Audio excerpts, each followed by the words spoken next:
Primeiro de tudo, assim, parabenizar demais vocês e, novamente, não é aquele papo protocolar, sabe? Eu estive aqui, eu cheguei ontem, eu me lembrei das aventuras nossas no impeachment da Dilma, em a gente correndo e visitando e pentelhando os deputados nos corredores. O deputado Mendonça, ele se lembra muito desse período. Foi um dos melhores períodos da minha vida. Vencendo ou perdendo o impeachment da Dilma, aquilo iria me marcar de uma maneira incrível, assim como a marcha que o Kim mencionou marcou. E eu queria que isso marcasse a vida de vocês. Esses pequenos momentos, essas viagens, essas turnês, esses momentos a gente se encontrar, se reencontrar. Tô vendo os mesmos rostos. Reencontrei o Faustino, reencontrei o Matheus, reencontrei o Russo, reencontrei todo mundo. E isso é muito importante pra gente, porque a família, para funcionar, a família tem que estar unida e ela tem que estar sempre com o mesmo propósito. Se a gente fica distante uns dos outros, a gente acaba esquecendo realmente o que nos une. E hoje não importa os nãos que vocês tomaram, as portas na cara que vocês tomaram aqui, isso não conta tanto, porque o que conta é o fato de vocês estarem se sentindo donos da luta de vocês, tá? E isso mantém a nossa ideia e o nosso espírito vivo, porque antes de sermos um partido, nós somos um movimento. Um movimento, e a gente nunca vai perder o espírito de movimento. Quando eu fico bravo que vocês falam, Renan, presidente, eu fico puto porque vocês estão esquecendo quem eu sou. Eu sou um cara que ficava visitando porta de gabinete de deputado, como visitei o do Mendonça, no meu período, quando eu era mais jovem, quando eu ainda tinha mais cabelo natural. E eu não quero perder isso jamais com vocês. Meu nome é Renan, eu sou amigo aí de vocês e tal, e que dá umas broncas. E eu quero que isso não se altere, tá? O que vai se alterar, porém, é o tamanho das nossas ambições. As nossas ambições, quando a gente fala aqui em derrotar o crime organizado, elas não podem ser pequenas. Porque quando a gente decidiu montar um partido político e coletar as assinaturas do zero, até chegar hoje em 583 mil fichas validadas, muita gente dizia que era difícil. Muita gente dizia que seria uma missão para nós mais difícil do que foi o período do impeachment da Dilma Rousseff. E nós passamos por cima disso. E nós conseguimos vencer. Derrotar o crime organizado é um tema muito tenso, muito complexo, porque, dado que ele envolve temas multifatoriais, ou seja, tem causas sociais, tem desigualdade, sim, tem má formação das famílias no Brasil, sim, tem cultura de putaria nas redes sociais, sim, tem menor de idade recebendo conteúdo falando da vida do crime e como essa vida é incrível, é sensacional, como você pode ser rico, como você pode fazer sexo com mulheres de todas as idades. E esses rapazes e moças estão recebendo isso e achando que o que você pode aspirar na sua vida é isso, certo? Isso conta, isso com certeza conta. Tudo isso está no espírito de uma geração de pessoas aqui no Brasil, especialmente as pessoas mais humildes, que acabam não encontrando numa economia formal a resposta para poder ascender socialmente e que eventualmente acham que essa subcultura que chega para eles é uma nova realidade. É uma realidade possível e é uma realidade que você pode aspirar. É o exemplo que o Faustino deu agora há pouco, até do primo dele que acabou se seduzindo. Essa sedução acontece todos os dias. A gente precisa entender assim, por que então ninguém ataca? O Mendonça estava falando aqui que o governo Lula, só para dar uma resposta, jogou qualquer projeto. E foi jogado qualquer projeto. Se a gente lembrar da gestão anterior, quando o Moro colocou um pacote anticrime, foi o próprio governo Bolsonaro a sabotar o projeto. Alguém tem dúvida disso? Foi o próprio governo que lutava. Aqui, ó, arma, aqui, ó. Tinha arma nenhuma. Aquele homem se diz imbrochável, mas ele nunca fica rijo, de pé, viril, para enfrentar seus inimigos. Não é à toa que ele só perde. Com fraco você não derrota ninguém. Com fraco você não vence guerra alguma. O que nós estamos propondo, dado que a causa é multifatorial, é entender que nós vamos ter que atuar na alteração de leis constitucionais. É a alteração de matéria constitucional, sim. E ao mesmo tempo a gente vai ter que atuar nos municípios, desfavelizando essas cidades. A gente vai ter que aumentar investimento em infraestrutura, cortando o gasto que nós temos estúpido, absurdo, dentro do funcionalismo, ou gasto dentro da máquina pública de toda a natureza. Por ser uma causa multifatorial, a guerra no longo prazo, a gente só vai vencer fazendo uma coisa, colocando as pessoas certas nas posições certas de poder. E isso é o que intimida os tomadores de decisão nos demais partidos políticos, nos demais projetos que tem, porque dado que é multifatorial e depende de uma coordenação ampla ao redor do Brasil inteiro, eles não vão fazer. Eu sempre falo, a política no Brasil é um conjunto de projetos individuais separados em partidos genéricos que não vão a lugar algum. Vocês têm alguma dúvida disso? Como não é um negócio multifatorial, e como às vezes um deputado de São Paulo quer aparecer fazendo uma arma junto com outro deputado e fala lá, vamos lá, nós vamos matar os vagabundos.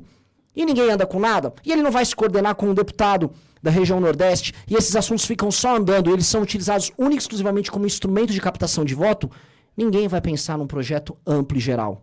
E ninguém olha nada. E no Brasil, veja só, o tema da segurança elege como nunca. A quantidade de homens com patentes no nome que são eleitos para posições de poder nunca foi tão grande. E, ao mesmo tempo, absolutamente nada é feito.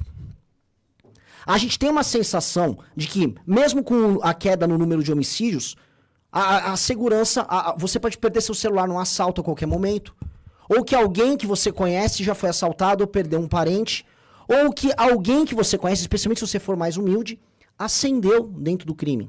Em São Paulo a gente já ouve falar de doutores do PCC, contadores do PCC, gente que fez carreira burocrática e administrativa dentro de facção. Isso começou a se tornar absolutamente natural. E essa naturalização se dá porque, como a gente não tem resposta política, a gente não tem homem forte para fazer esse enfrentamento, tudo vai acontecendo normalmente, e como todos os problemas no Brasil, da ausência de saneamento básico, a nossa falência educacional, a gente empurra até ver o que vai fazer. Ninguém sabe o que vai fazer. O Brasil está indo para um colapso fiscal em 2028 e todo mundo sabe disso. As contas públicas vão estourar. Aí vão falar, vamos botar lá o Tarcísio, que ele vai dar um jeito. Ele não vai dar um jeito. Ninguém vai dar um jeito. Ninguém vai resolver sem alterar a Constituição. E o crime organizado está indo para essa mesma linha. Todo mundo sabe, todo mundo acompanha. Tem lobby do PCC e do Comando Vermelho andando nos corredores desse Congresso. ONGs ligadas a eles. Isso já foi denunciado, já está na imprensa. Algumas dessas ONGs já tiveram seus nomes presos. Teve gente que andou em ministério desse atual governo. ONG colocando filme na Netflix. Ou Oruan cantando e fazendo show. Isso foi naturalizado. E vamos explicar aqui, o próximo presidente da República, se não for nosso, não vai tocar esse assunto. E vocês vão ver mais ONGs assumindo mais posições e mais lobby, e tudo andando, e você tentando se espremer no meio, ganhando pouco, ferrado, tendo que esconder o celular para atravessar a rua, se preocupando qual é a próxima rua que você não vai poder cruzar. A gente tem que tomar uma decisão, e a decisão é essa decisão geracional, de enfrentar o problema de maneira multifatorial, de estudar mais do que os outros, de militar nas nossas cidades, de passar projetos nas nossas cidades, de ir para Brasília novamente, e ser chato e mais chato do que os outros. Ser visto como pentelho insuportável como vocês foram vistos hoje.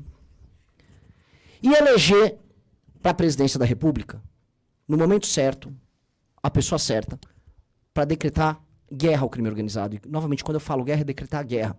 É entender os membros do crime organizado como pessoas que não são titulares de direitos e garantias. Eles não são brasileiros. Eles são um inimigo interno.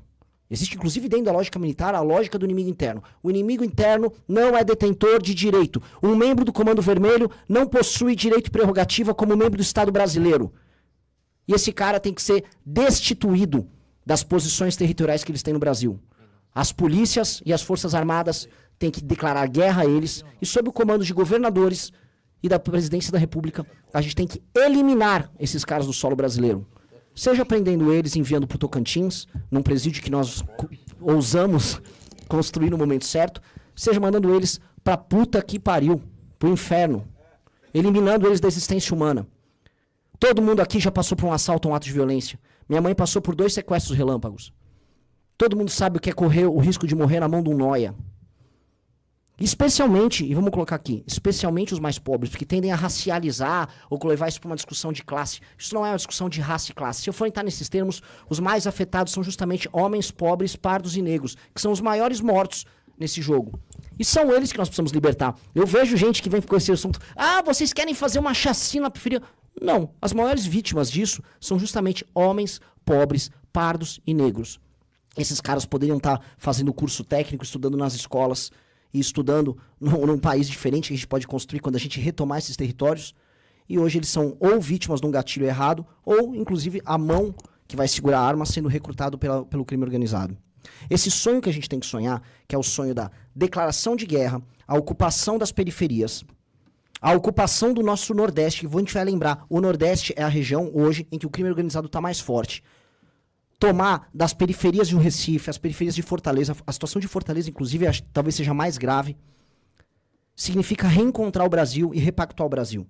O Brasil que encontra a periferia das cidades de São Paulo, do Rio de Janeiro, de Belo Horizonte, assim como retoma o Nordeste, ele encontra uma missão que para de nos dividir. A gente vive vendo nas redes sociais disputas, eu não gosto do Sul, eu não gosto do sei o quê. Chega, se a gente lutar a mesma guerra, a gente tem um só propósito. Vamos lutar por um propósito agora, declaração de guerra. E o primeiro é prender e matar as lideranças do crime. E o segundo é chegar nesses bairros que são hoje do crime, colocar a bandeira do Brasil, colocar um quartel para estabelecer autoridade e colocar uma primeira escola séria para começar a tirar esses meninos dessa ideologia maldita do crime organizado, das músicas de merda que eles ouvem. E eles vão não apenas cantar o hino, mas vão começar a se ver como brasileiros e irmãos de todos vocês, porque hoje esses caras estão largados. E com esses caras a gente construi a porra de um Brasil que não vai ser mais humilhado como a gente vem sendo pelo bosta do Donald Trump, pelo traidor do Bananinha e por esse vagabundo do Lula que tá aí tratando a gente como um joguete pra fazer fama internacional puxando o saco da China. Vão todos esses homens tomar no cu deles e vamos cumprir a nossa missão. Muito obrigado.